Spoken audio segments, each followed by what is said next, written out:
Welcome back. Now that we have some data, we're going to talk about getting to understand your data. And taking the time to understand your data is probably the most important step in any data journalism project. It's very easy to make assumptions about data or to forget to check certain things, but you need to treat data with as much care as you would treat any source in any journalism project. Data has the reputation for being objective, but more and more we're seeing that data is in fact not objective. The way you collect the data, how you collect the data, and who you collect the data from makes a lot of difference in what that data is going to tell you. So in this section, we're going to talk about building a data biography. So that's getting to know the details and the historical specifics of your data.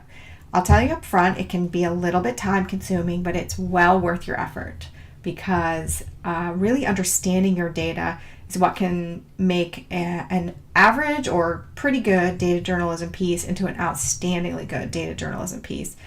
And it will give you all the confidence in the world to know that you understand your data. So we'll be writing something called a data biography. And what that means is we'll interview the data about who, what, when, why, and where the data was gathered. In your course notes, there is a template to the kind of data biography that I use. Feel free to use that one, or feel free to adapt it to meet your own needs. Each person has unique needs. So first thing, we now have our data, and open up whatever tool you want to use to record your data biography, whether it's the tool that we provided or an adaptation of your own, and we'll walk you through it. For this example, we're going to use data about violence against women. This is an area where I've done quite a lot of work, some data journalism work and some research work and some nonprofit monitoring and evaluation work. And I can tell you that the data in this area is very complicated, much more complicated than it might appear at first. And yet we really want to be able to use data in this field because it's important to have evidence, especially in an area where there's a lot of emotion, there's a lot of politics, there's a lot of optics. There's a lot of different opinions. It's really nice to have some quantitative evidence that you can use to include in your journalism materials. So we're going to look at data from the United Nations, which is a reputable source. And they put out a 2015 report on the state of the world in terms of women. And an entire chapter of that is dedicated to violence against women. It's very evidence-based. It's very data-heavy. So let's say we're going to use this data as a source in our data journalism project, and let's figure out how to get a data biography written for this data so that we really understand the data we're working with before we start digging into the data itself. So finding the details about the data is not always as easy as I think it should be, but it's almost always possible. So here in the report, we can see they refer us to the statistical appendix. You always want to look for the statistical appendix. That's where the nitty-gritty is going to be. And they say it's at this site. However, this site is not obviously a statistical appendix. That's a very nice data viz. Looks like maybe made with Tableau. And if we look over here in the chapters, we can download the data, which is very helpful. We'll do that. But we can't download the statistical appendix. We have to go all the way over and kind of poke around until we find the statistical appendix here. So we want to download the narrative, the data, and the statistical appendix. So we'll look at the data first, just really briefly, to make sure it's what we think it is. And yes, so this data is showing us the rates of violence against women in different countries over different years. And there's a few footnotes for places where the data might be a little weird or we might need to dig in a little bit more. So that's great. We want to note that right off the bat, that they're already saying that there's places that this data, it might not be what you expect. And if we look quickly, just skim the data for how useful it's going to be and anomalies that we might see. Right off the bat, here's something that catches my eye. For the country of Malawi, in 2004, and 2005, there's a big difference in those rates of violence. And then that rate goes back to the original rate a few years later. So that makes me wonder, did that trend of change in violence really happen in those years in Malawi? Or is that something about how the data was collected? So this is why you need to spend time on a data biography, understanding the details of the data that you're working with. So let's see if we can get to the annex, and we'll open up the annex, which is much better. So looking at our spreadsheet, we'll want to know the dataset name, United Nations, Women in the World 2015 Violence Against Women data, and always include an original link to where you first found the data.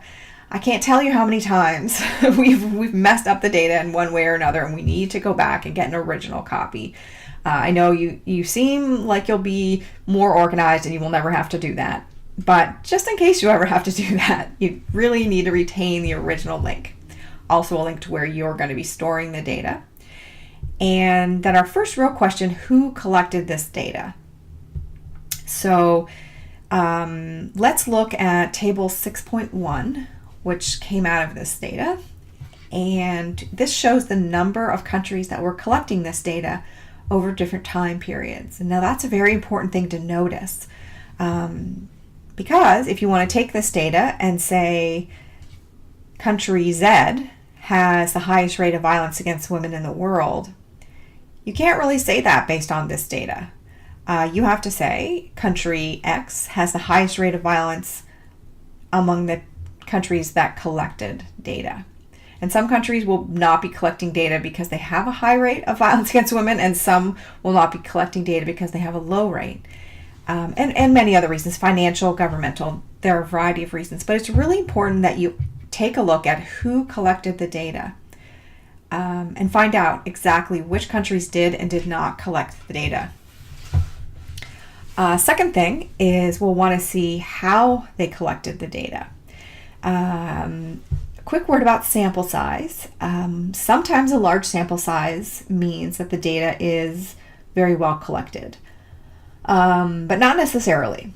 Let's take an example. If in our community we want to understand how our community feels about Walmart, do they like Walmart or do they not like Walmart? And if we randomly select 35 people in our community and we ask them, we'll get a pretty good representative sample of yes or no. So the results of that survey with 35 randomly selected people will be a pretty representative idea of how the community feels about Walmart. However, if you go inside a Walmart store and survey people as they're walking in, which is very convenient, people are very accessible, they'll probably talk to you, and you survey 5,000 people inside that Walmart, that sample size is much, much bigger than the 35 sample size for our first study. But the results are completely non-representative because the way the people were sampled is not representative of the community. The people inside the Walmart are much, much more likely to like Walmart. It's a very simple example, but it raises an important point that the size of the sample is not the most important number to tell you if this is an accurate or representative data set or not.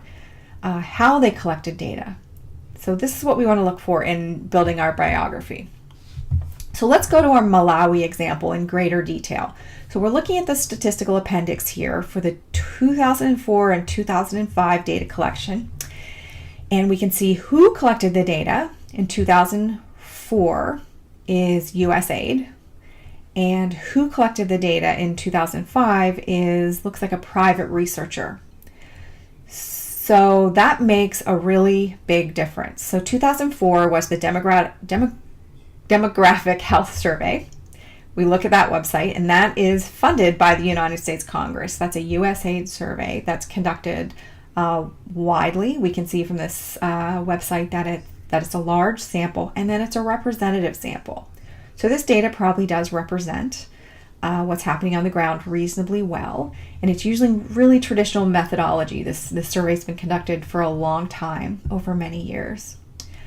This other data is being collected by a private researcher, and it looks like they're using what they're calling an innovative methodology. So that's really important to note. It's very possible that these two numbers in 2004 and 2005 are so different because the way the data was collected was different. Who collected the data is very different from the 2004 data to the 2005 data. So, who was included in the data collection is also really important. Who they collected the data from.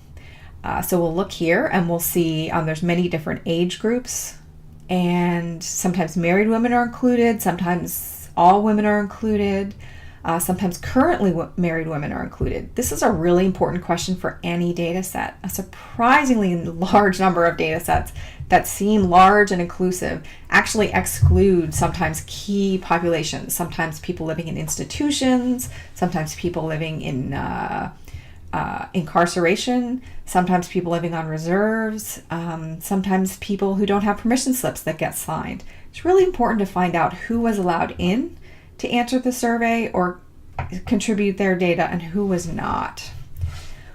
Then when did they collect the data? So we know for this example, 2004 and 2005. But it's really important to take a moment and think about this. If we look at this table of rates of violence for each most recent year available, there's a big difference between data that was collected in 2003 and data that was collected in 2011. Violence against women is a social and cultural trend, and so the time that the data is collected will have an impact on the number. We'd like to think that the later the data is collected, the lower the number is, but that's not always true. Sometimes there's wars or conflicts or different other social trends that will be having an effect. So is it really okay to compare data from 2003 to 2012? That's a decision you need to make, but you need to know that you're making the decision by filling out this part of your data biography. When was the data collected? That's especially true of things like financial data. Was it collected before or after or during 2008? Or political data, was it collected in an election year, just after an election? There's a lot of reasons to pay attention to when the data was collected. Finally, we want to look at why did they collect the data? The reason that data is collected often influences how the question is asked, how likely the person is to tell the truth. For example, income data that is collected by a national revenue agency is usually quite different than income data that is collected in an anonymous social survey. So you want to know why the data was collected. In our example here with Malawi, this first data was collected as part of a global international effort to track trends over many decades. And the 2005 data was collected to demonstrate the new research methodology. So neither of those why the data is collected is better or worse. It's just really important for you as a journalist, someone who's going to present this data to the public, to your readers, that you understand what you're presenting. So this is a quick example of how to fill out a data biography. I would recommend doing it for every single data source that you come in contact with and plan to use, just like you would with any source in a journalism project, because that way when you get down to the nitty-gritty of the editing and the finalizing, you'll have full confidence and a really good reference that you can rely on to build your foundation. That's the data biography. Thanks.